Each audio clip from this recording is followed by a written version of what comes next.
बिस्मिल्लाहिर्रहमानिर्रहीम। First year student exercise 7.2 जो है हम लोग डिस्कस कर रहे हैं। और एक्सरसाइज 7.2 में हम लोग मिड टर्म फाइंड आउट करना सीख रहे हैं किसी भी बाइनोमियल के अंदर। जब कभी हमें बाइनोमियल में मिड टर्म फाइंड आउट करनी होती है तो ऑलरेडी हमारा काफ़ी डिस्कशन हो चुका है कि पावर अगर जो है या इंडेक्स जो है या एक्सपोनेंट जो है, कुछ भी कह लें आप, पावर भी कह सकते हैं, इंडेक्स भी कह सकते हैं, एक्सपोनेंट भी कह सकते हैं, बाइनोमियल की इवन होती है तो उस सूरत में वन मिड टर्म एग्जिस्ट करती है। लेकिन इस वक्त जो पार्ट हमें गिवन है क्वेश्चन नंबर 6 का पार्ट 2, इसमें पावर, इंडेक्स या एक्सपोनेंट के ये हमारे पास ऑड है। तो जब भी किसी बाइनोमियल के ऊपर पावर ऑड होगी तो उस सूरत में दो मिड टर्म एग्जिस्ट करती है। तो इस वक्त हमारे पास चूंकि पावर ऑड है तो हमने फर्स्ट ऑफ ऑल मेंशन कर दिया कि since the index of the given binomial is odd therefore two mid term exist. ठीक है, ये ज़रूर लिख दिया करें, एक्सप्लेन कर दिया करें, बेहतर होता है कि पावर इवन है तो एक मिड टर्म एग्जिस्ट करती है और ऑड है तो दो मिड टर्म एग्जिस्ट करती हैं। एग्जामिनेशन पॉइंट ऑफ व्यू से बात करता हूँ, क्योंकि एग्जाम में क्लियर नहीं किया जाता कि एक मिड टर्म होगी बाइनोमियल में या ऑड होगी। ठीक है, इसका फैसला आपने करना होता है, तो इसलिए एग्जामिनेशन पॉइंट ऑफ व्यू से ये फाइंड आउट करना, ये लिखना ज़रूरी है। तो बहरहाल हमारे पास चूँकि पावर ऑड है तो दो मिड टर्म होगी। तो अब दूसरे मरहले में हमने आइडेंटिफाई करना होता है। तो आपको प्रीवियस पार्ट में ही बताया था, फर्स्ट मिड टर्म जो है आप आइडेंटिफाई करोगे n+1/2h टर्म के फार्मूले से, और सेकंड मिड टर्म आप आइडेंटिफाई करोगे n+3/2h टर्म के फार्मूले से। ठीक है, तो n इस वक्त 9 है, तो n की वैल्यू यहाँ 9 पुट करके हम आइडेंटिफाई करते हैं। तो n जो है वो 9 है, तो फर्स्ट मिड टर्म हो जाएगी 9+1/2h टर्म। तो 9+1 10 होता है, और उस 10 को जब 2 से डिवाइड करेंगे तो फर्स्ट मिड टर्म आ गई हमारे पास फिफ्थ टर्म। ठीक है, first mid term fifth term होगी। अब सेकंड को आइडेंटिफाई कर लेते हैं, तो n की वैल्यू 9 पुट कर देते हैं, तो ये हो जाएगी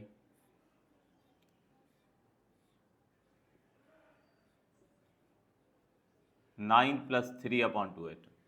9+3 यानी 12, और 12/2 6 टर्म है। तो वैसे भी स्टूडेंट आपको प्रीवियस पार्ट में भी बताया था कि दोनों मिड टर्म जो होंगी वो कंसेक्यूटिव होंगी। तो ये देखें, एक फिफ्थ टर्म आई है, एक सिक्स टर्म आई है इस बाइनोमियल एक्सपेंशन में। तो बस आप r+1h टर्म का फार्मूला इस्तेमाल करें, NCR, a की power n minus r, b की पावर r। इस फार्मूले को इस्तेमाल करके अब हम फिफ्थ और सिक्स टर्म जो है वो फाइंड आउट कर लेंगे। तो आइए शुरू करते हैं। हेडिंग लिख दीजिए first mid term, data mention करें, a is the first term of the given binomial, तो a की वैल्यू 2b होगी। b is the second term of the binomial, ये हो गई -b²/4। n index of the binomial 9 हो गया, और r हमारे पास जो भी टर्म चाहिए उससे 1 लेस होगा। तो फर्स्ट मिड टर्म चाहिए, तो फर्स्ट मिड टर्म जो है ये देख सकते हैं आप, ये कौन सी टर्म है, फिफ्थ टर्म है, तो इसके लिए r क्या हो जाएगा, 4 हो जाएगा। ठीक है, fifth term, first mid term जो है वो फिफ्थ टर्म है दरअकी का, तो पोजीशन वाइज, तो इसलिए r 4 होगा।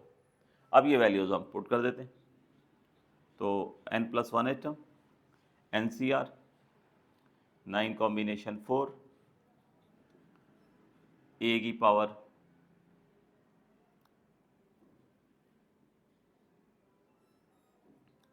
9 माइनस 4 और माइनस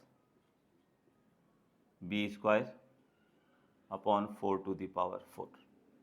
तो ये स्टूडेंट जो है वो मैंने डाटा जो है वो पुट कर दिए। अब इसको सिंप्लीफाई करते हैं।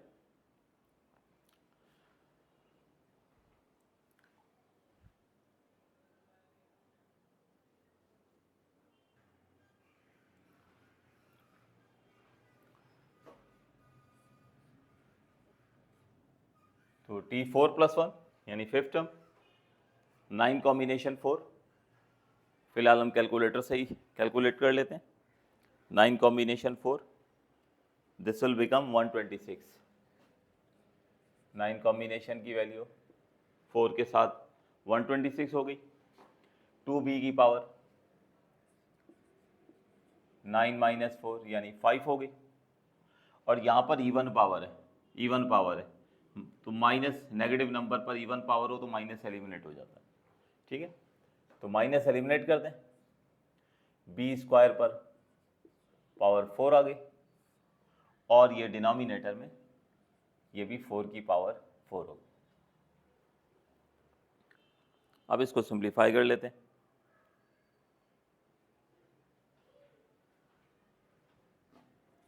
Fifth term is 126 as it is. ये 5 पावर 2 पर भी लिख लीजिए, बी पर भी लिख लीजिए। इस बी पर 2 4 ज़ा 8 और 1/4 की पावर 4, तो ये हो जाएगा 256, या इसी के नीचे ही लिख दें, ठीक है। 4 की पावर 4 256 हो जाएगा। अब ये सारे जो कोफिशिएंट्स हैं ना, इनको एक जगह कलेक्ट कर लेते हैं, और ये जो बी है दोनों सिमिलर है, तो इनकी पावर्स ऐड हो जाएंगी 5 + 8, और 5 + 8 जो है वो किसके बराबर होता है, 13 के बराबर।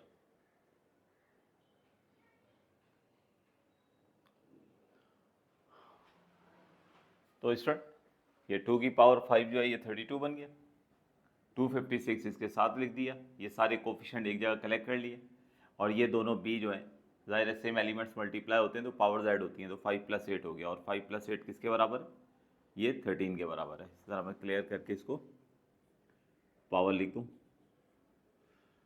ठीक है। तो ये कैंसिलेशन कर लिया मैंने, और कैंसिलेशन करके ये हमारे पास पहली मिल टर्म जो कि दर हकीकत फिफ्थ टर्म है, ये आ गई है 63/4। अब करते हैं कैलकुलेट सेकंड मिल टर्म। सेकंड मिल टर्म के लिए डाटा यही होगा, बस ये कि आर की वैल्यू चेंज होगी।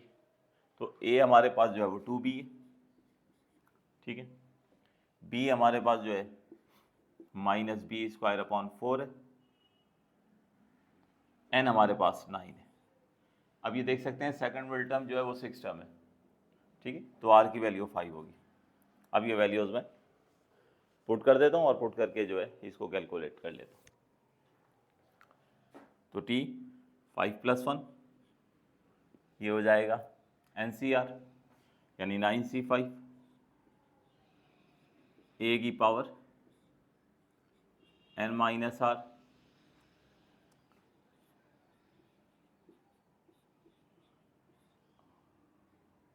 ठीक है। और ये हो गया b की पावर r। अब 9 कॉम्बिनेशन 5, 9 कॉम्बिनेशन 5 जो है ये भी 126 हो, ठीक है। 9 कॉम्बिनेशन 5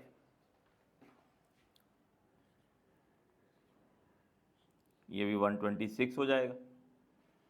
अच्छा, अब यहाँ पर हमारे पास जो है, सॉरी स्टूडेंट, यहाँ पावर 5 लिखनी है, तो अब ऑड पावर है, तो माइनस जो है वो कहीं नहीं जाएगा, बस क्या करेंगे कि उसे यहाँ पर सबसे पहले लिख देंगे, माइनस यहाँ लिख देते हैं। तो ये हो गया -126, ये हो गई 2b की पावर 4, b² की पावर 5 और अपॉन 4 की पावर 5, ठीक है। अब बस इसको सिंप्लीफाई कर लेंगे तो हमें आंसर मिल जाएगा। तो -126 2 की पावर 4 b की पावर 4 और अपॉन 4 की पावर 5। तो 4 की पावर 5 जो है वो कैलकुलेट करेंगे तो 1024,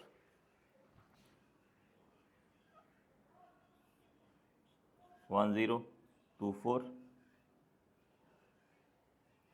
और ये b की पावर 10। तो ये सारे कोफिशिएंट जो है वो एक जगह इकट्ठे कर लिए, ठीक है। और बस अब ये इसको सिंप्लीफाई कर लें, कैंसिल कर लें, तो आपको आंसर मिल जाएगा। तो मैं इसको कंप्लीट करता हूँ स्टूडेंट, ठीक है। आप लोग इसको नोट करना शुरू करें। ये बल्कि लास्ट वाला स्टेप जो है हो सकता है आपको नज़र ना आ रहा हो बेहतर तौर पे, तो मैं इसको यहाँ साइड पे कर देता हूँ, आप लोग नोट कीजिए।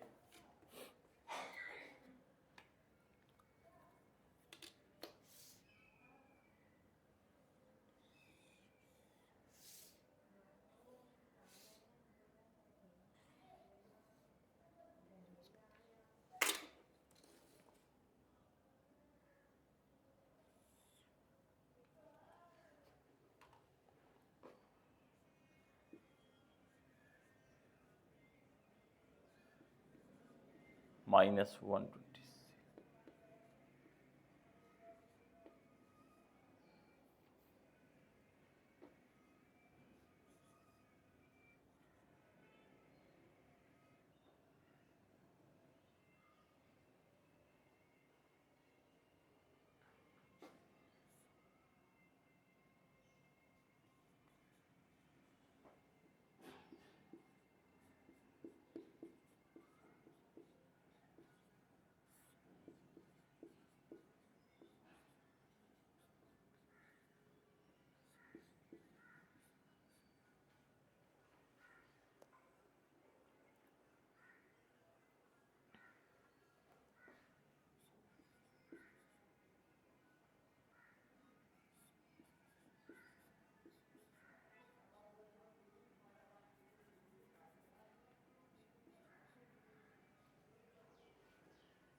तो ये स्टूडेंट देख सकते हैं आप लोग जो है वो कंप्लीट कर लिया हमने।